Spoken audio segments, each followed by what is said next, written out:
오늘 우리가 함께 읽은 잠언 31장 말씀은 현숙한 여인에 대한 말씀입니다.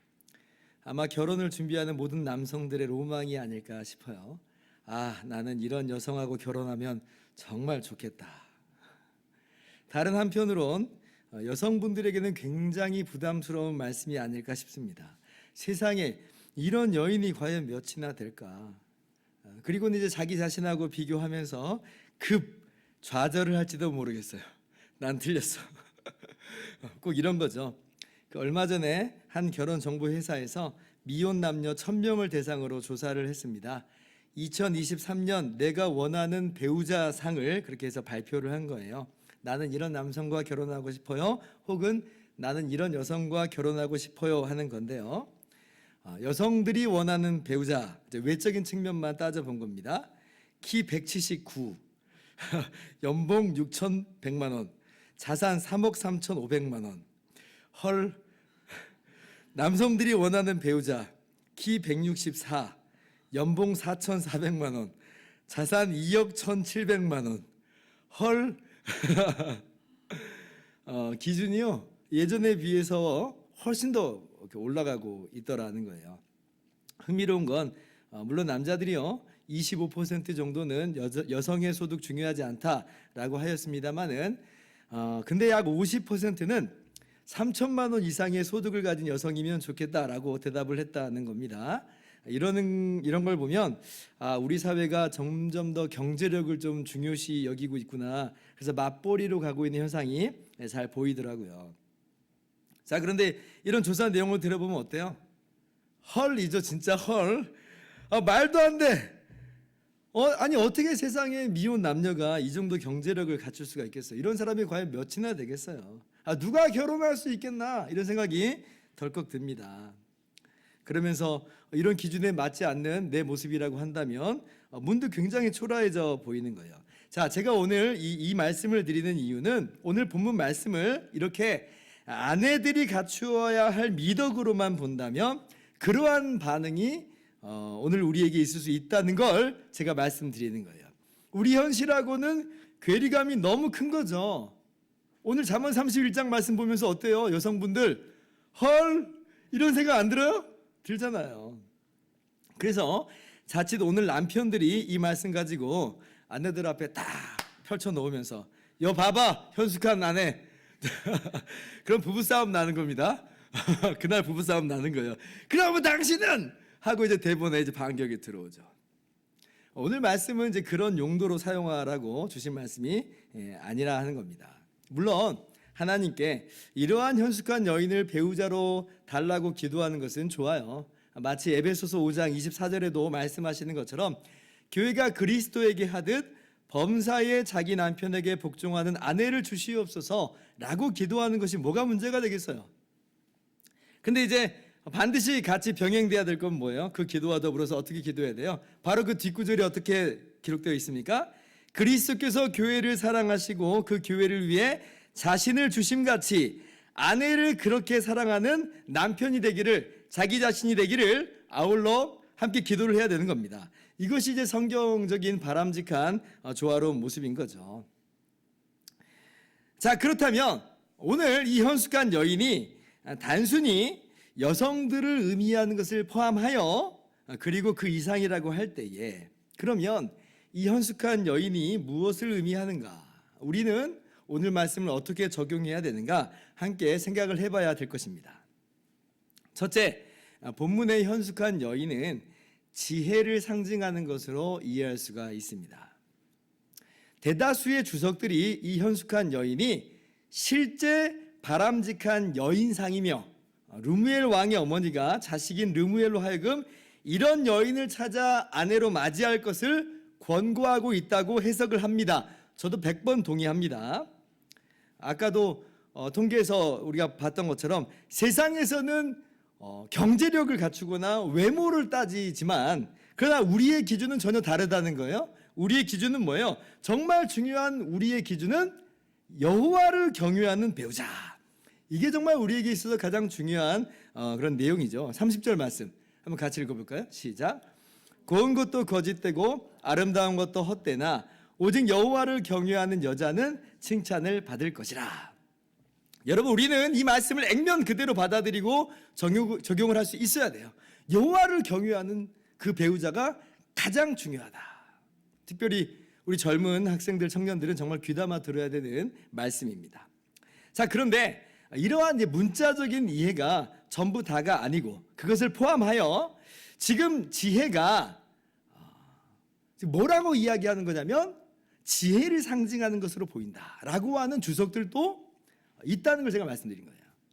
그리고 저도 설교를 준비하면서 그러한 내용에 동의하는 바가 있습니다. 여기서 말하는 현숙한 여인은 지혜다, 지혜다.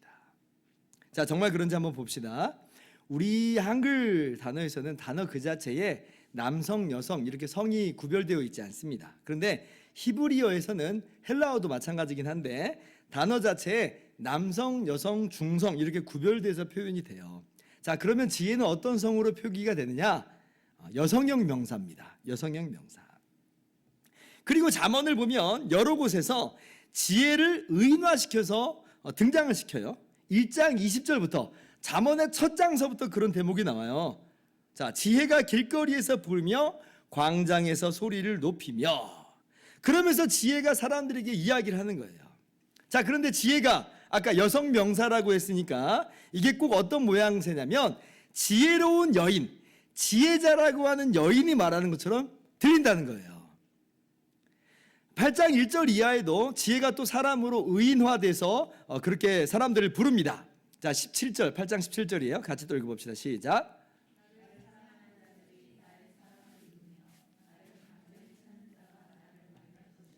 자, 지혜가 지금 이렇게 이야기하고 있는 거예요. 자, 그런데 오늘 본문 31장 10절에 누가 현숙한 여인을 찾아 얻겠느냐라고 하는 말씀과 유사한 그러한 내용으로서 들리죠.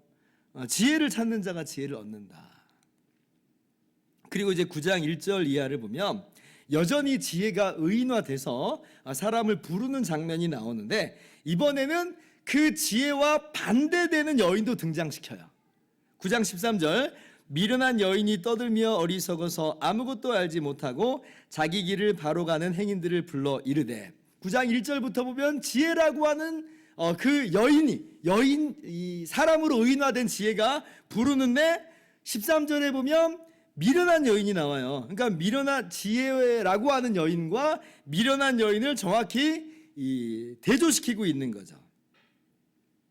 그래서 이 지혜가 여인으로 이렇게 의인화된 것이 잠언에 이렇게 실제로 있는 걸 보니 오늘 본문 현숙한 여인은 지혜를 상징하는 것이요 지혜의 화신으로 봐도 무방하다라고 하는 겁니다.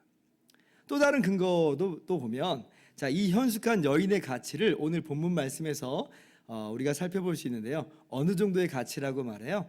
31장 10절 말씀 같이 읽어봅시다. 시작.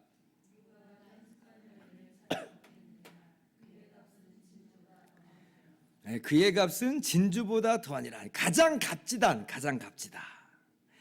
잠언에 진주라고 하는 단어가 총 4번 쓰였습니다. 근데 이제 앞선 3번의 경우가 전부 뭐하고 관련이 되어 있냐면 지혜하고 관련이 되어 있어요. 3장 15절, 8장 11절, 20장 15절에 나오는데 3장 15절 말씀만 봅니다. 지혜는 진주보다 귀하니 내가 사모하는 모든 것으로도 이에 비교할 수 없도다. 지혜가 진주보다 귀하다. 자, 그런데 31장 말씀에서는 뭐가 진주보다 귀하다고요? 현숙한 여인이 진주보다 귀하다. 그러니까 이 현숙한 여인은 지혜를 상징하는 것이거나 적어도 지혜의 화신이다 라고 하는 거예요. 그래서 오늘 여러분 잠언 31장 이 현숙한 여인의 자리에 지혜라고 하는 단어를 딱 넣어보면 여기서 우리가 전혀 이질감을 느낄 수가 없습니다. 한번 여러분 해보세요. 직접 해보시면 아무도 성경을 지금 안 보시네. 한번 해보시면 정말 그렇구나 라고 무릎을 치게 될 거예요. 그래서 오늘 말씀이 이 잠언의 요약판과도 같습니다. 잠언의 요약판과도 같아요. 그러니 이 지혜를 마치 배우자처럼 찾아 얻은 사람이라 라고 하는 것은 그 사람이 이렇게 그 지혜를 가지고 지혜롭게 행한다는 거예요. 지혜가 이 사람으로 그렇게 행하도록 만든다는 겁니다. 그런 측면에서 이것은 단순히 여인에게만 해당되는 그런 내용이 아니라 우리 모두에게 다 적용이 될 수 있는 것이라 하는 거죠. 남녀노소 우리 모두에게 이와 같은 지혜를 얻으라. 그게 가장 값진 삶이고 복된 삶이다 라고 말씀하시는 거예요. 목사님, 현숙한 여인이라고 할 때는 정말 이런 여인이 나한테 있으면 좋겠다 했는데 지혜라고 하니까 그런 열망이 별로 뜨겁게 일어나지 않는데요. 여러분, 그래서 오늘 성경이 현숙한 여인이라고 얘기한 거예요. 현숙한 여인이라 그러면 우와, 그런 현숙한 여인이 있기를 원합니다, 이제 이렇게 기도하거든요. 근데 지혜 그러면 뭐 지혜는 있으면 참 좋지 뭐. 가진 걸 다 팔아서라도 그 지혜를 사라. 우리가 사랑하는 여인과 결혼을 하려면 정말 그 여인에게 올인하잖아요. 마치 그런 것과도 같이 지혜를 찾으라, 지혜를 얻으라 라고 하는 것이에요. 목사님, 그렇게만 할 수 있다면, 그렇게 해서 지혜를 얻을 수 있다면 당장이라도 그렇게 하겠어요. 근데 어디서 이런 지혜를 얻나요? 여러분, 제가 잠언을 강의하면서 이 부분을 일찍이 말씀드린 적이 있습니다. 진정한 지혜란 무엇인가? 여러분 아마 기억하실 거라고 봅니다. 고린도전서 1장 23절 이하를 한번 같이 볼까요? 우리는 십자가에 못 박힌 그리스도를 전하니 유대인에게는 거리끼는 것이요 이방인에게는 미련한 것이로되. 24절.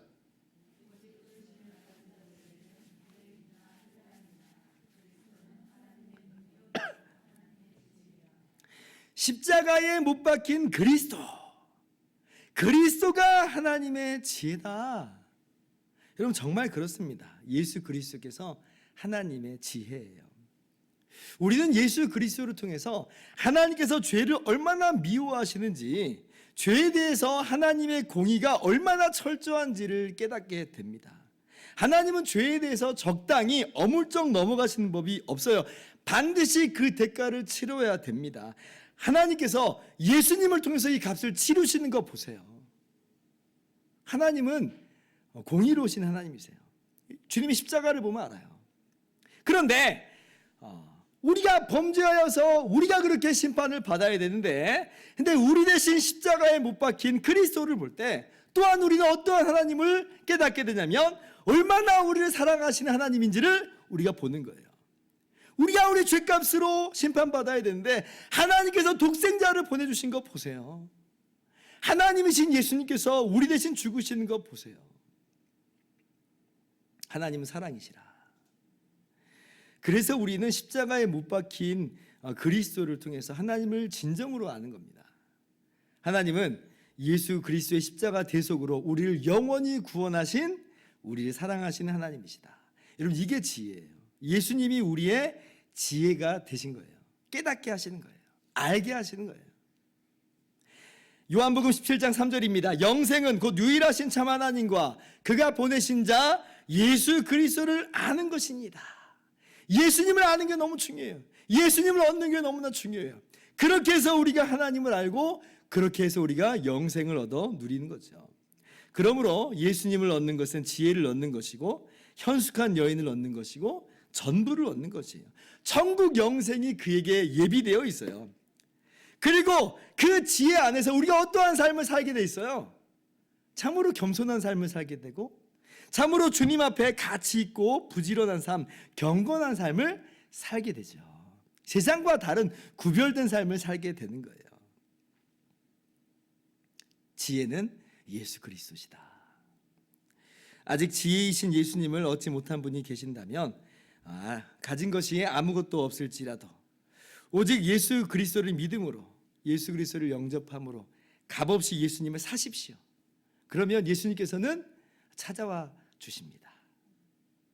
그리고 예수님을 이미 얻은 분들이라면 더욱더 주님을 알기 원합니다. 사모하면서 그렇게 나아갈 때에 주님께서 날마다 풍성하게 우리 가운데 동행하여 주시고 주님의 교제로서 우리에게 가득히 임재하여 주실 거예요.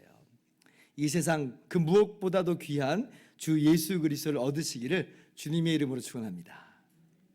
둘째로, 현숙한 여인은 하나님의 언약 백성 전체를 포괄한다고 볼 수가 있습니다. 몇몇 성경 주석에서 이야기하는 바인데요, 사실 잠언 내에서는 이 근거를 찾기는 쉽지는 않습니다. 그런데 좀 더 폭을 넓혀서 성경 전체를 보면 성경에서 종종 이야기하는 게 뭐냐면 하나님이 남편이시고 언약 백성인 이스라엘이 아내로 묘사되는 경우가 많아요.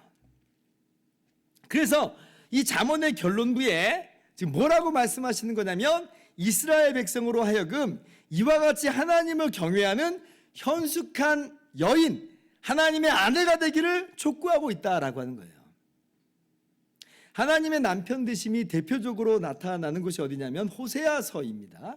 호세아서를 또 한번 보면요, 2장 16절, 여호와께서 이르시되 그날에 네가 나를 내 남편이라 일컫고 다시는 내 바알이라 일컫지 아니하리라. 19절 같이요.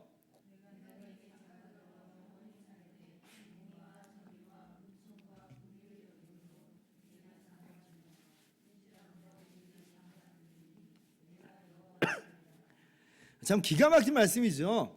하나님께서 내가 남편이라는 거예요. 내가 남편. 내가 너에게 장가들겠다. 이렇게까지 말씀하세요. 하나님과 하나님의 백성 간의 관계가 얼마나 밀접한지를 잘 보여주고 있죠. 부부는 무촌이라고 하잖아요. 한 몸이라는 거예요. 하나님께서 하나님의 백성을 그렇게 자신과 묶겠다는 겁니다. 그러니 범죄하여 하나님을 떠난 이스라엘에게 하나님께서 남편의 질투로 질투하신다라고 말씀하시는 거예요. 그런데요, 이러한 이 하나님과 하나님의 백성 간의 이 결혼 비유가 구약 성경에만 이렇게 말씀하시는 게 아니고 신약 성경에도 동일하게 기록이 돼 있죠.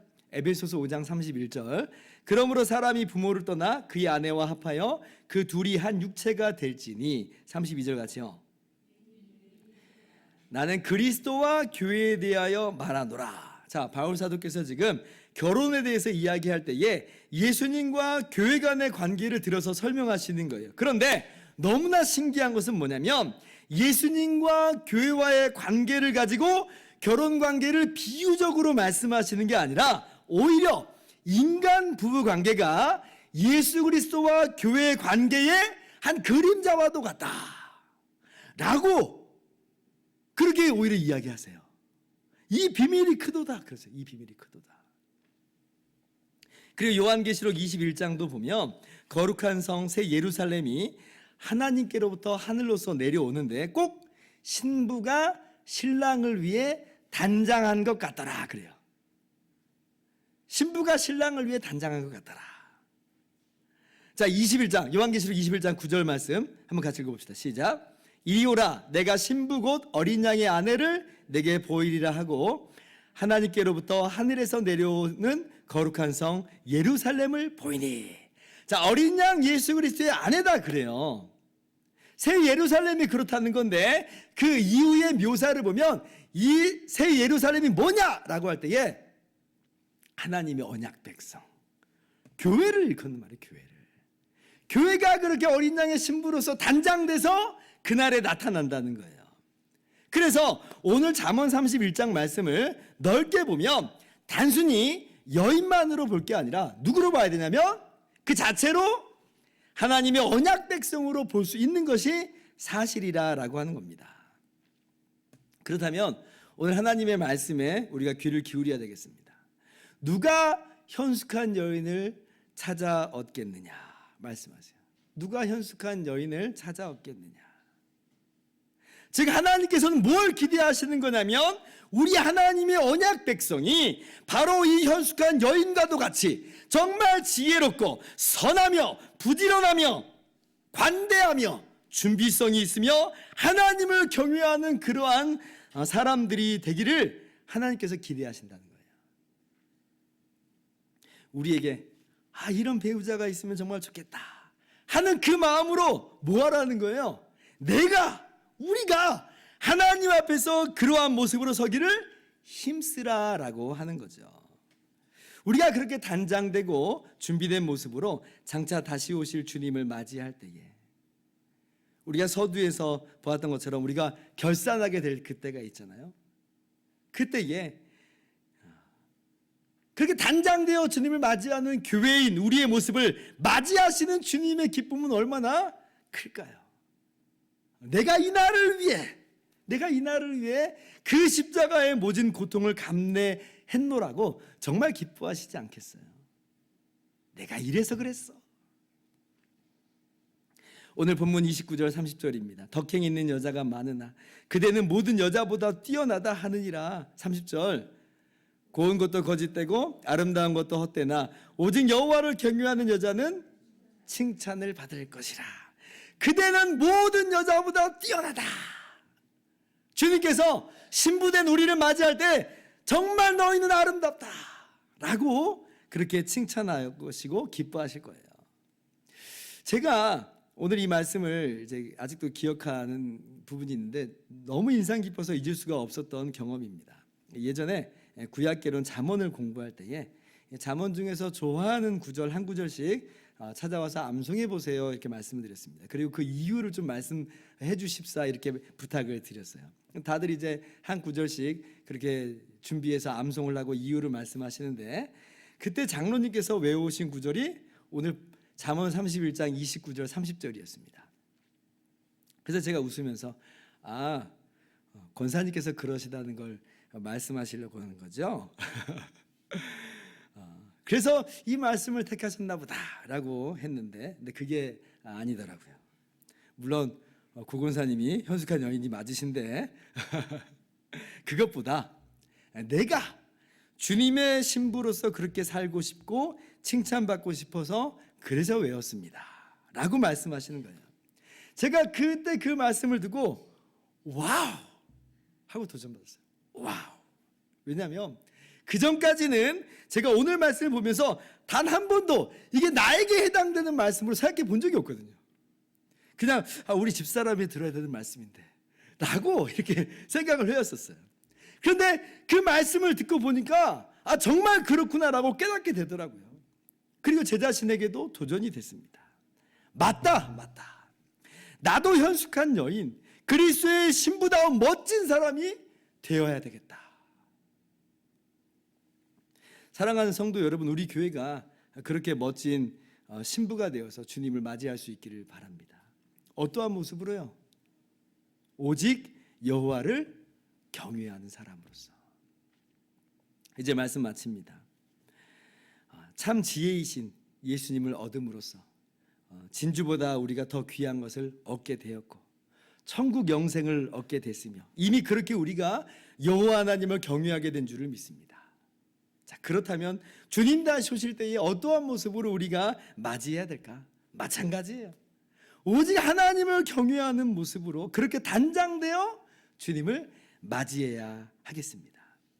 우리가 한 해의 마지막에 우리 스스로를 돌아볼 것이 바로 이것입니다. 올 한 해 우리가 그렇게 단장되었는가? 우리가 그렇게 단장하면서 살았는가? 과연 현숙한 여인으로 불릴만한가? 혹시나 엉뚱한 것으로 치장하기 바쁜 것은 아니었는가?